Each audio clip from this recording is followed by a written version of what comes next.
trying feverishly for the last hour or so to figure out why my stream had no chat audio on it, only to find that there is actually a PlayStation setting, believe it or not, which entirely disables in game streaming chat, which I had no idea about after unplugging and replugging in microphones and trying different headsets.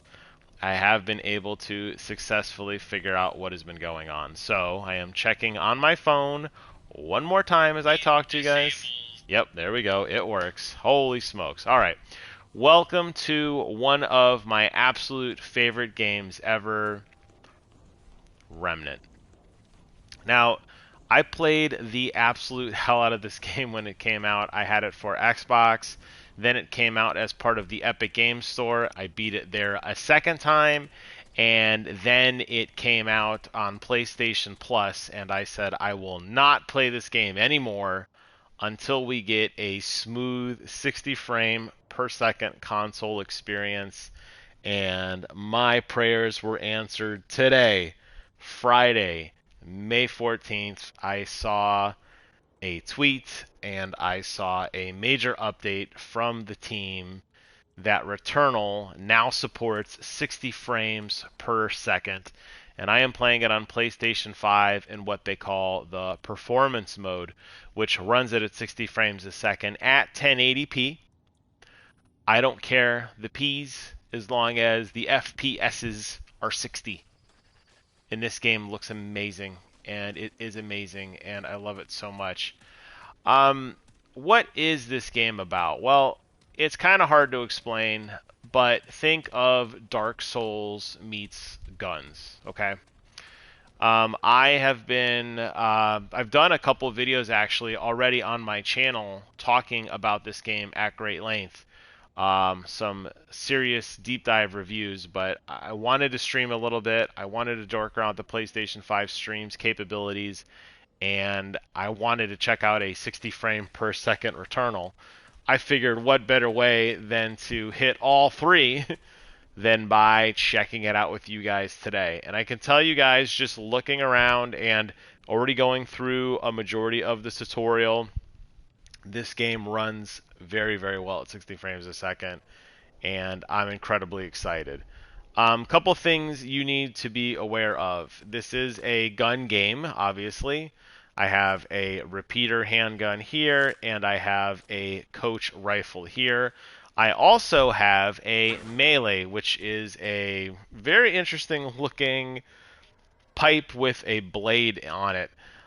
You can toggle up these moves very easily by hitting the right trigger. That does your melee. When you hold down left trigger, that brings up iron sights. When you right trigger again, that does shooting. So it's very easy to shoot and mix into melee back into shooting. A lot of this game deals with that kind of combat. There is no cover-based system. There is a dodge roll. There is a kind of jump back in place. You have the ability to crouch if you want to sneak up on enemies or kind of hide behind cover. But a majority of this game is going to be spent doing cover-based shooting as you kind of loop around. You may notice from time to time you see a red circle, like right there is a perfect example.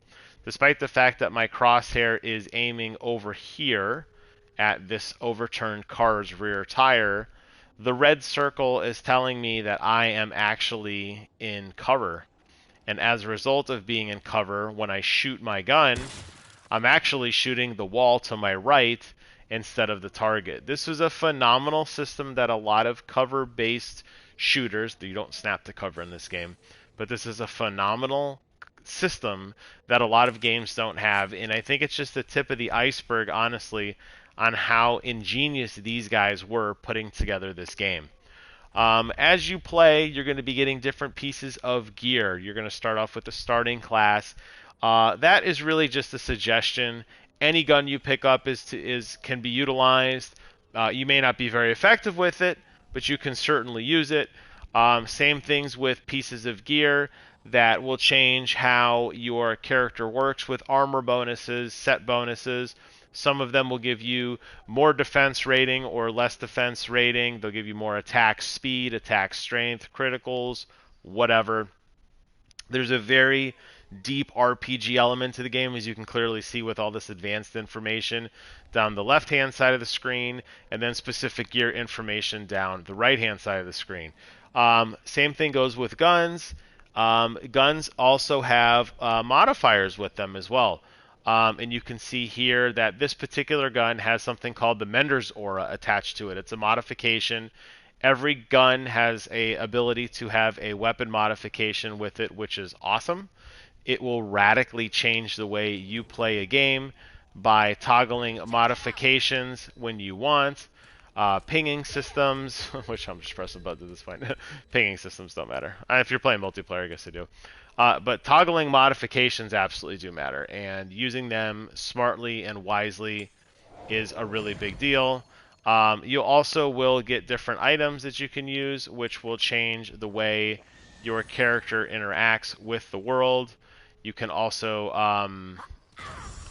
there's your aura going there. I was pressing buttons. I thought it was L1. I guess it's not. I wasted some consumables. It doesn't matter. You'll get more of these. They don't matter too much, honestly, early on in the game. But here's this aura. You could see it's toggling, and as long as I stand in it, I'll get health, which is cool. Because this is a multiplayer game, although I am currently playing solo right now, because this is a multiplayer game, this particular build would be great to help out your friends who are low on HP and that sort of thing. So with that, let's start off the game proper and begin. We are in the very first biome, trying to understand what happened to this beautiful, beautiful world that has been seemingly corrupted and destroyed. While the maps are very procedurally generated, which is awesome, they're all procedurally generated, you can at any time go back and completely re-roll your world, which will change the way the world works, which will change the way things are available and how you interact with them. And this guy is being a jerk. Where did he come from? I guess he must have came up the stairs behind me. So there is a lot of replayability in that sense, where you're going to be able to really move around and, you know, see the world and re-roll if you don't like it. You're going to be able to grind for different pieces of gear. If you want to do that, that's an option. If you don't like the enemies you see, while you can't re-roll enemies, sometimes you can re-roll placement. It's over. Yeah, you're going to see, woo, it's over a lot in this game. Unfortunately, leads me to one of the things that I'm not particularly thrilled about in a game like this, is that some of the voice lines are not so great. It's just kind of the way this game is. At times, it has a very good feel to it. You know, not necessarily in terms of puzzles, there aren't really many, but just an overall world design and some of those systems I just showed off in terms of like what happens with, you know, the modifiers and different pieces of gear, things like that. Those are all great. And look how fast this mend ability goes. I mean, this is basically a free heal at this point, right? They're all great. But then you get into these really weird situations where the game has these odd mechanics, voice lines, a little cringy. Some of the story elements aren't perfect, but this game has so much going for it. It's so much charm and heart, and I love it. I'm a sucker for post-apocalyptic games anyway, so the reality is if you put a post-apocalyptic game in front of me, I'm going to absolutely fall in love with it. I don't know if we can break this and go through it or not. Nope. I'm going to absolutely fall in love with post-apocalyptic games and play the heck out of them, so that's fine for me. A lot of these levels do have different pathing that you can take that will allow you to kind of find different ways to navigate the level. Like behind me, I did see a yellow item. You are absolutely rewarded for exploring. You will find alternate paths and alternate routes that will yield different treasures, which is great. You'll find different types of enemies that drop different pieces of gear. There are set items in this game. There are hidden items in this game. There's a lot of Easter eggs. So you are rewarded for exploring, and a big part of this game, a real big part of the loop, That was rough. is you know, really taking your time and exploring and finding all the different pieces of gear and fun. You will do, like I said, grinding a little bit towards the end. At least I did on my playthrough. I didn't feel quite strong enough when I was ready to go up against was like the final challenges of the game. I was kind of, you know, I needed more help. So I went back and I played excessively certain levels looking for set items as I do 19 damage on a window to kind of make sure that I was in a good place ready to go. And just like with all other games of this type, you know, if you struggle and you can't beat it, you can always be power leveled by a random person who will most likely help you out. The community has always been really, really cool in this game. There is matchmaking. I believe my game right now is set to public, but the reality is I don't know how many people are currently playing it, although I hope with the 60 frame per second patch that just came out and my personal enthusiasm for it, maybe we'll get other people to jump back on the bandwagon. Maybe I can get some of my friends to come over and play this game with me as well, so we can have a party and at least get through it together, grind away at this game one more time because it's just so good and I love it. Which leads me to one other system that I was hoping to unlock another mod for, but just briefly, one of the things I wanted to mention, and on top of the gear that I just showed off and the weapons and the weapon modifications, you actually also have traits. Traits is what really separates, in my opinion, this game very, very radically from a lot of other games, because you can choose your traits. Now, you will start with standard traits. You will unlock many, many more depending on what routes you take in the game, depending on some of the choices you take in the game, and depending on some of the actions you take. You will get different traits. You will unlock different things. But every time you do an action that is unique to a playthrough, the trait will permanently be unlocked. And you can put points in that. You can put points in just vitality only. For the rest of the game, if you just want to have the most vitality in the whole universe and you want to max out vitality, you go for it. If you want to play a little different and you want to focus more on critical hit damage, or if you want to focus more on reload speed or anything else, you can do that too. You can also play balanced, where you put a couple points here and there, and you kind of make a more rounded character. The choices are, as my good friend Olmec once said, the choices are yours and yours alone. And that's, I think, what really separates this game out, because by the end of your game, like right now you only see 3 and it looks like there's maybe like, oh, there's total 7. No, there are tons and tons and tons of traits, some of which you won't find at all unless you do optional missions and optional quests and upgrade other characters and help them out on their missions, some of which you will unlock just by killing bosses. But that is such a phenomenal layering on top of everything else that this game offers. And a point is a point. That's what's really cool. You don't have to feel like you're grinding for a significant amount of traits or anything like that. If you see something you're interested in, you put a point into it, and it's no problem. And that makes it a lot of fun. So as we work through this particular area, I guess I'll just point out that these are all procedurally generated places. There's no penalty to re-roll. They also do offer an adventure mode. Adventure mode very similar to Diablo's adventure mode from Diablo 3, if you're familiar with that. If not, it's okay. Adventure mode basically is going to allow you to just do specific things, like I just want to go to this world, or I just want to fight this boss. And it's a great way to grind, and it's a great way to level up different pieces of your gear and unlock new traits. This guy, you can tell, is a little bit tougher. Most of the other guys went out with 1 or 2 shots. This guy's a little meatier. Of course, he has to bring in a bunch of his friends. We'll be able to take these guys out, no problem. Whoa! Maybe not. That was a big hit. Don't worry, we got our mend ability. We'll be fine.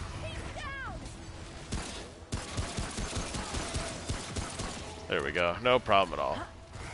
Bump our mend, and we're back to full health in seconds, and we're fine.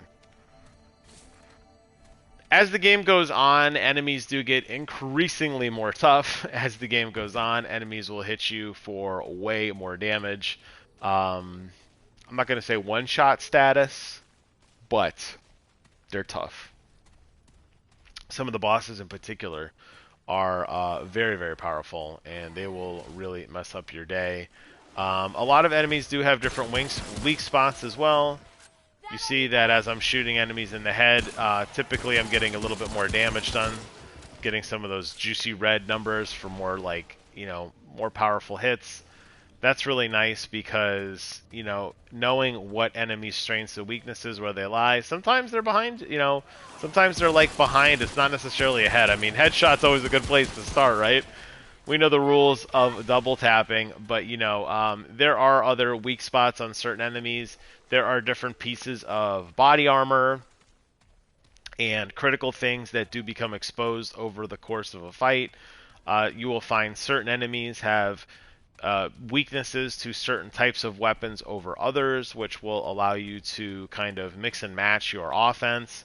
Some are better at melee, some are better at ranged. It kind of just depends, and I think that's part of the fun is playing through a game like this, is trying to figure out exactly what goes where and exactly what, you know, what combination of skills are best used in what situation. I always liked the first world the best. I thought it was just very post-apocalyptic-y and bleak and sad and kind of depressing. There are a lot of other places you'll go. As I said, some are optional, depending on how you answer choices, depending on who you choose to help. This is a little kind of bonus area. You'll find these scattered throughout the world where you know, you're going to take yourself into a smaller, more different area. This is totally optional. Sometimes they are, you know, golden path areas. You really don't know, and that's the fun of a procedurally generated world, is you're not really sure which path is going to take you on which direction. Is it the right way? Is it not? Here we have entered into an underground sewer system, which, you know, looks like it has different treasures and different loot and stuff like that that we can go through and explore. The game is very generous with checkpoints. Let's go ahead and see what this guy has to say really quick. Best step away, stranger. Unless you want a bullet through your... Oh, hell. Fuck it.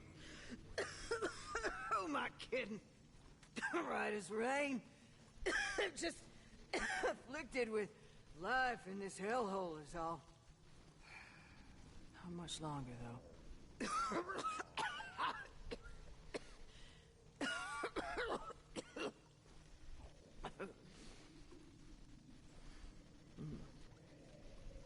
Suppose there is something I can do. That was quite the cough, by the way. Jesus. Take Take my key. Gee, thanks. Effects behind if a good soul picks him up. Mind your feet, though. Traps everywhere. Now get on. You got more road than me.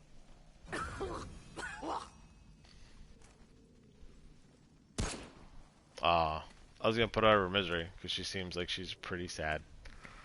You'll see here, as I was starting to say, you'll unlock these checkpoints, which very similar to Dark Souls.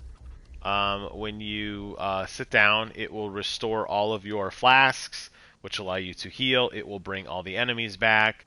It will also allow you to upgrade, and most importantly, it'll allow you fast travel to other areas as well. So it's worth fighting your way through some of these to get to the bonus areas and to continue using these checkpoints. Though, of course, understanding if I fought a bunch of enemies to get here, they would all be back now. So risk reward, as with everything in a game like this, everything is risk reward. You just never know what's around the next corner.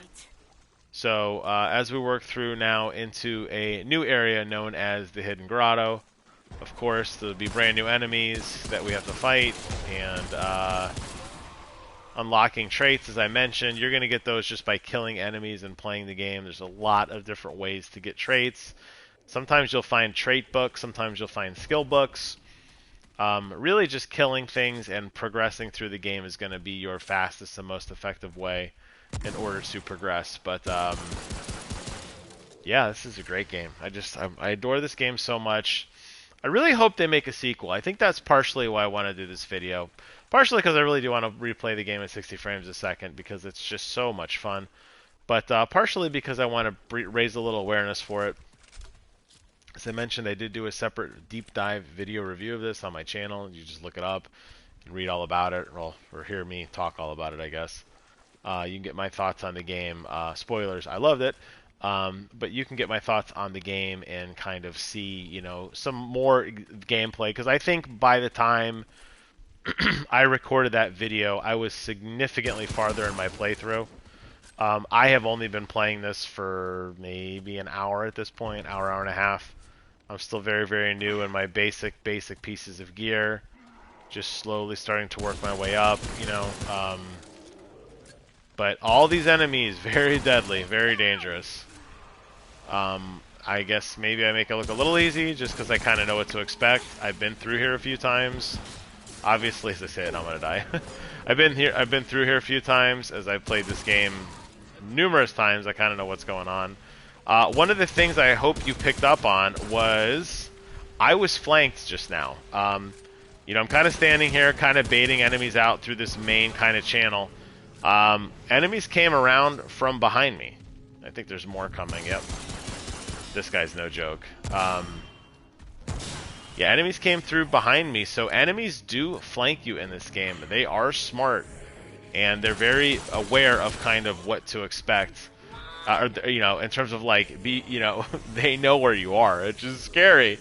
Now this guy, as you can see, I'm shooting and he's just blocking everything. Of course, that gives us little buddy time to sneak up on me and try to ping away my health. I have plenty, you know, obviously with the demon heart that I could use, which is my free healing. I also have that trait. You can see another wave of enemies has spawned in. Music's picking up. You know, these guys are nasty at range, or they're not nasty at range, rather. They're nasty point blank, so got to kind of kite them down. I think I took care of all of the ads by now. I feel like if there were any more, they would have come through. But now we can go ahead and focus on this guy. And as I mentioned, there is a mechanic which does allow you to roll out of the way. Whoa! So you kind of want to bait him into attacking you. Roll out of the way. Of course, he hits me once, and I have bleeding damage, which is frustrating because I'm going to be taking that for a while until I decide to heal up. But that's okay. Take him out. That was rough. And my reward for killing such a tough enemy, by the way, a little bit of scrap. Scrap is useful, though. Scrap is very useful. What scrap will do is, over time, you can use that as a form of currency. It allows you to kind of upgrade your gear and to allow you to put more upgrades towards things that allow you to kind of craft new weapons and everything. So it's important to have. But you know, some of these battles you think you're going to get something great for and you get nothing or very little. This game is always going to punish you for sure. So be ready for that. Kind of walk around and loot everything, open up all the chests, pick up all the different pieces of gear that pop out. You know, keeping in mind this is a bonus area, keeping in mind that there are, you know, probably a lot of cool little treasures down here. Obviously, at the beginning of this area, the woman gave me a key. She said, hey, you know, there is a treasure trove in here, so it's kind of what we're looking for right now to see if we could find it. Working our way through. That's one of those tomes of knowledge I was telling you about. Just basically a free trait point just laying around, which you wouldn't have found if you weren't, you know, taking your time. I mean, well, that one may be a little bit easy, but like this whole area being a bonus area, you know, like that's what makes this game fun. There are challenges and there are different pieces of gear that you will get that will eventually, you know, really change the way you play the game. I think this guy explodes into a cloud of poison when he dies. Got to kind of push him back. Kind of reminds me of the enemies in Halo, if you remember the Flood. It's easy to get overwhelmed in this game too. I mean, my health, obviously, I still got a lot of bleeding damage, but hey, remember this guy? Oh, a different guy. This is it looks kind of like bow on him. Flamey bow. There we go. That was rough. And he dropped a crystal, another type of material that's utilized later on for some of the crafting stuff, which I could probably get into a little bit later, you know, as I progress through this playthrough and stuff like that. Finally, his bleeding damage is almost over. That was annoying. There are items too, though, as I mentioned. You know, if you go through your inventory, you'll find different pieces of items that do different things. Increase fire rates, or you know, take you back to the beginning. Removes the infected. Gives you rot resistance. Here's a bag that has more stuff in it. Here's an ammo box if you're just all out of ammo for whatever reason. Those are great in boss fights, where you're going to have to kind of make your own luck, as I say, and you're going to have to put down ammo boxes to replenish yourself. This game is good about ads, the fodder enemies that do drop plenty of ammo. Especially in boss fights, it's great because you're going to be fighting waves and waves of enemies, and you know, trying to save up enough so that you can, you know, take out a boss. Difficult thing though is it's easy to get overwhelmed, as you saw. If you get more powerful melee weapons, they obviously swing a little bit slower. They're a little bit harder to take out, you know, and really swing through. But it's always a last-ditch resort. It's going to allow you to, you know, obviously the swing doesn't take any ammo, so you're going to be able to use that if you need to. But yeah, really smart design. Really, just very, very continuously impressed with a game like this. Just the thoughts they put into how it works and that sort of thing. So I wish this had a little bit more enhancements. I think this game would be phenomenal with 3D audio. Whoa, what's up, bro? That's not cool. There we go. Yeah, I could hear him crawling around. I think he must have been on the other side of this. I think when I jumped over the railing, I think he was like right there. I could hear him kind of slithering and whispering behind me. But yeah, can you imagine a game like this for next gen? You know, ray tracing, DualSense, haptic support, you know, 3D audio, just like the whole gambit of just like next gen stuff. That would be so cool. But yeah, I can hear him crawl. I can hear him really hissing and crawling upstairs, so we'll just stay down here and fight him off. It's kind of a natural choke point at the staircase there. Controls feel so snappy and good though. Whoa, blow up guy. You stay back.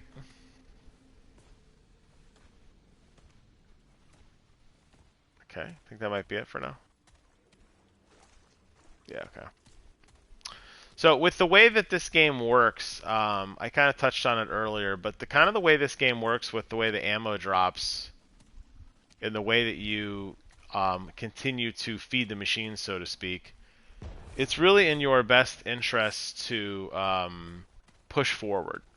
It's very easy to find and camp a place entirely and just wait.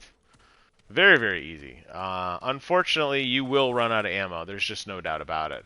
So this game, I know you could stock up on some ammo boxes and stuff, but this game really does encourage you to push forward at all times.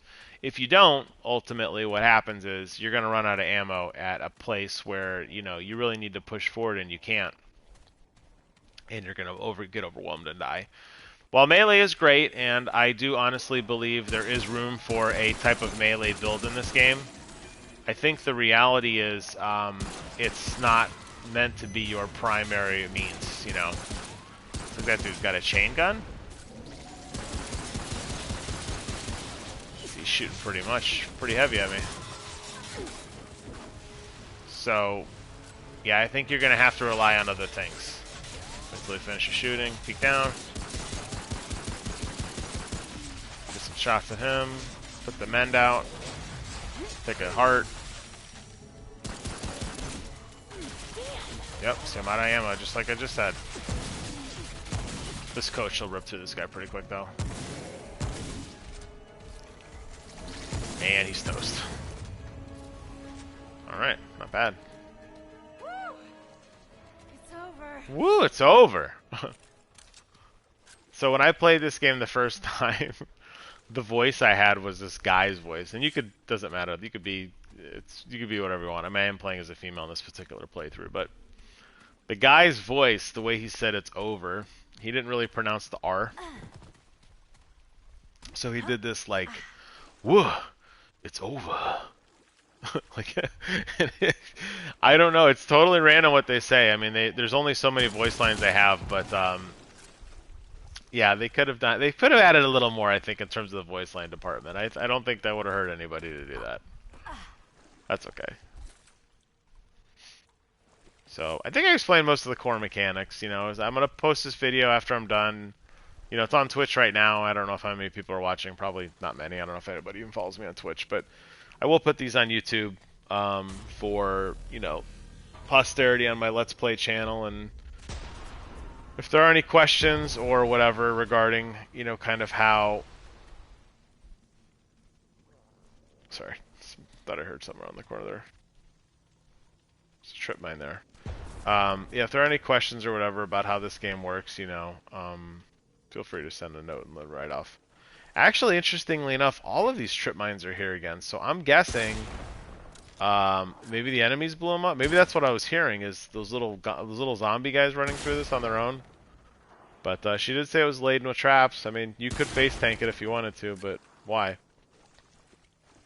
So, might be getting close to the promised land here. Gonna go ahead and open the door with the key that I got from the hunter. And there you go, I got a trait for kind of completing this little zone here. And let's go ahead and check out what's in here. And there you go, we got our first trait unlocked. Let's go ahead and see. Ow! I didn't even see that one! I mean, clearly there was a trap there, I didn't see it. So say, let's look around here and see if there's anything good for us to grab. Got some iron. Got a weird little shrine set up to a dead guy by a fire. Or I'm assuming she tortured this guy, maybe? I'm not really sure. Kind of weird. Looks pretty safe in here. Everything else, though. Let's see if there's anything else in here. Any other loot? The trade in of itself, honestly, would be as a fine reward. But there might be some other like physical stuff here too. There we go. A hunting pistol. We'll go ahead and check that out in a second.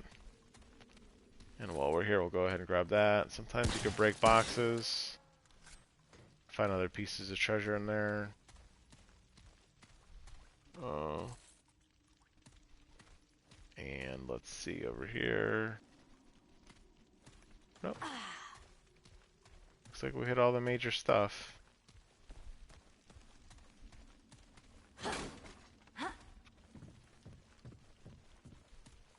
Alright, not bad. Yeah, a little checkpoint right there. You know, kind of reached the end. So, let's go ahead and look at our... Yeah, there you go.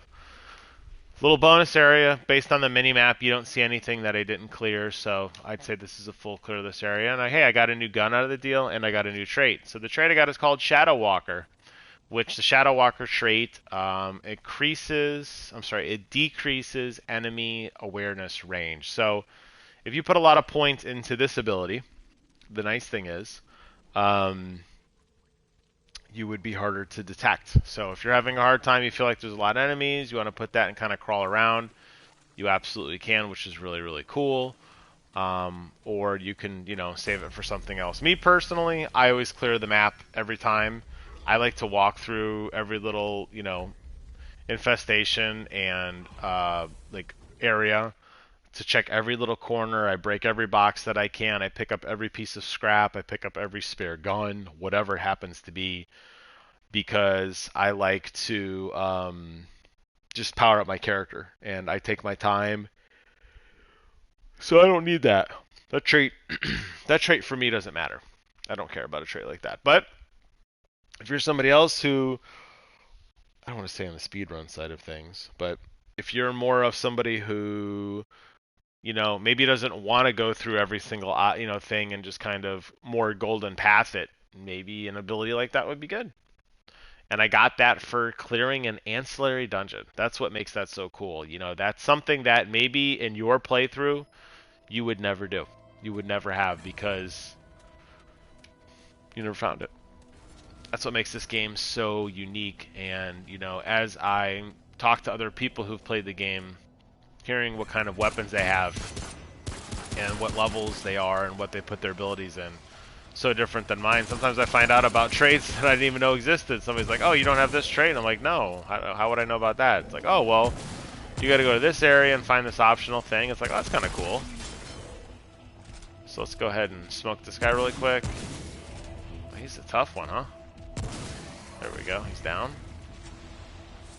He drops some more items. I don't see anybody coming. I see a guy over there, but I don't think he sees me yet. Nope. Okay. So we can go ahead and take a look at our guns. So there's the two. So you could see the gun I initially had was called the hunting pistol. It's got a 7 rounds per second, and it does a 15-round magazine. Or I could pick up the hunting pistol plus 1, which is a basically single-shot pistol. Let's go ahead and just try it, just so you can see what it does. Obviously, I'm not going to be able to tap rounds. This thing is going to take a while to reload, but it hits like a truck. It's basically like a sniper rifle in a handgun form. Boom, and it kicks like a mule, but it doesn't matter. So if this is more your speed, you could use a weapon like this, and then the nice thing is, having options like that.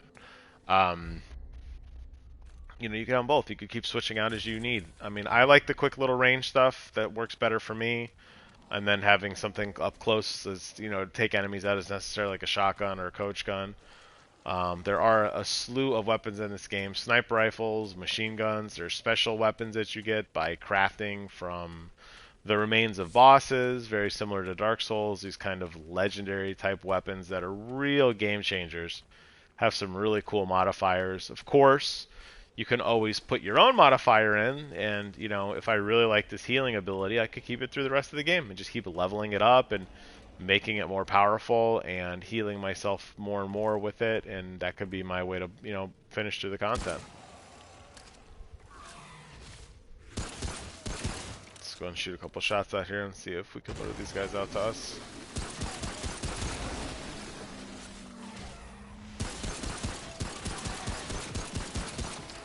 See, like a gun like I just had, that repeater gun, probably wouldn't be so good here.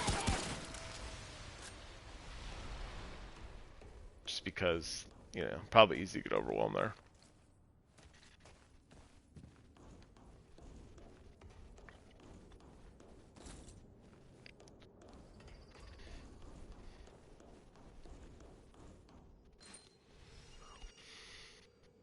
Tarnish Ring. Our first piece of cosmetic. So under your character, you do have the ability to wear an amulet and then 2 separate rings. One of which should be the Tarnish Ring. Did I miss something? Where's the Tarnish Ring? You saw me pick it up, right? They consider it a material or a quest item? Oh, this is actually a quest item. Well, okay. There are actually rings you can wear that are like lightning enchanted rings or speed rings or self-healing rings or whatever. This particular one is reads an inscription on the inside reads, quote, "To my light in the dark. This ring looks worn but well loved, polished from constant wear." So we'll keep an eye out and see if we could find the owner of the polished ring, or tarnish ring.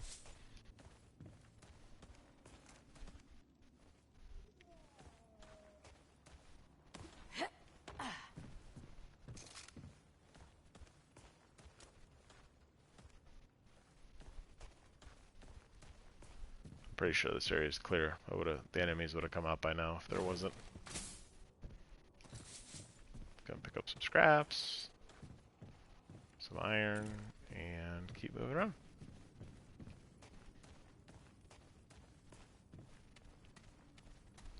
Do do do do do do.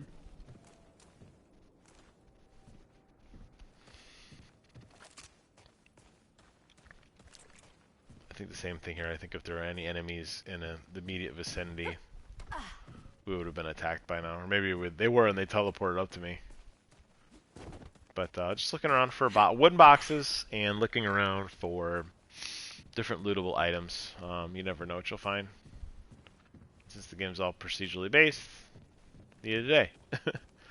Might find a little treasure hoard, or like that sewer I went in, that was an optional area that was fun to do. You know, I'm looking for a full clear, so I'm not in any rush. You know, if this is too slow speed for you and it's not your pace, you know, keep in mind when you play this game, you could just sprint and just run very rapidly. I will say though, as I've played this game, as with most procedurally based games, you will get to a point where you recognize a lot of the patterns and shapes and enemy placements and stuff, and it's like, okay, once I've seen this once, I've seen it 100 times. That does happen in this game too.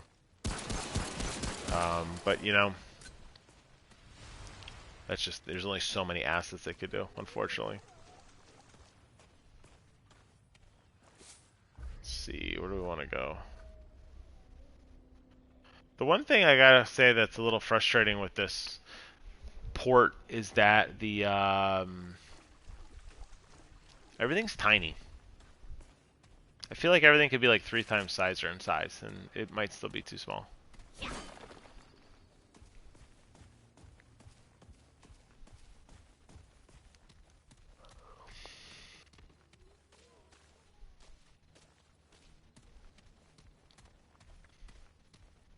It's definitely a dead end. Some dudes hanging out at the store. Come over, and this guy's trying to have a good day, talking about lunch, whatever.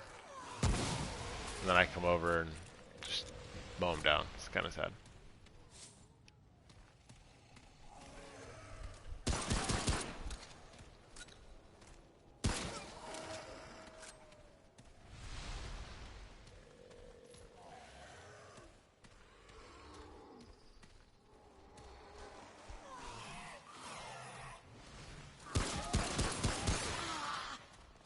I didn't see that guy. Whoa! Take it easy, buddy.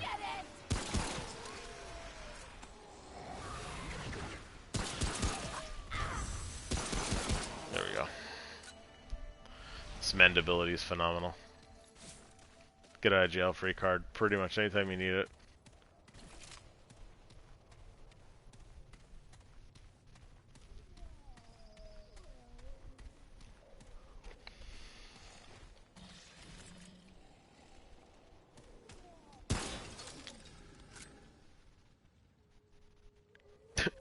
He's like, I got shot for 9 damage. Where? I don't know. Don't worry about it. Come inside. Okay.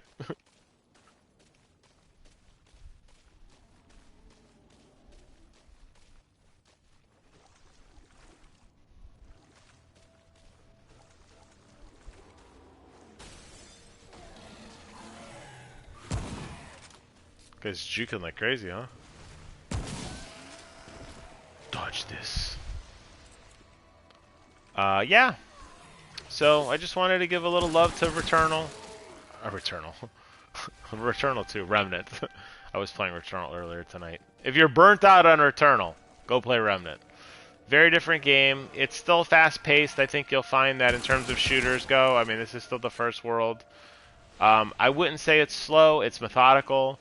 But because death carries such a high price, because you're, you know, in some situations, you know, you might find yourself stuck if you're not leveled up to a certain level, or you might have to, you know, use items to buff yourself to run away or whatever.